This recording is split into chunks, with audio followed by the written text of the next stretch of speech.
Face au bourg de Paimboeuf, c'est un no man's land, le domaine réservé des fauvettes paludicoles et des bénévoles de l'Acrola, une association qui étudie ces petits oiseaux depuis une dizaine d'années.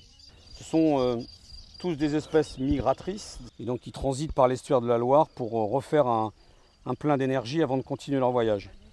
Donc ça c'est le grand garde-manger, l'estuaire de la Loire, la grande halte migratoire sur la façade atlantique française avant de franchir la Méditerranée et partir en Afrique de l'Ouest. Donc c'est une étape absolument indispensable pour toutes ces espèces migratrices. Voilà. Et on va le ramener au poste de bailliage. Le bagage des oiseaux est mené sous l'égide du Muséum national d'histoire naturelle. Il a permis de confirmer l'importance capitale de cette roselière promise au bétonnage il y a encore 6 ans. Son propriétaire, le port de Nantes-Saint-Nazaire, a promis de le préserver en tant qu'espace naturel. Il est même devenu le principal soutien de ces naturalistes. Ici à Dongès, depuis 2002, nous avons capturé et bagué environ 160 000 oiseaux, ce qui est relativement, vraiment très très important.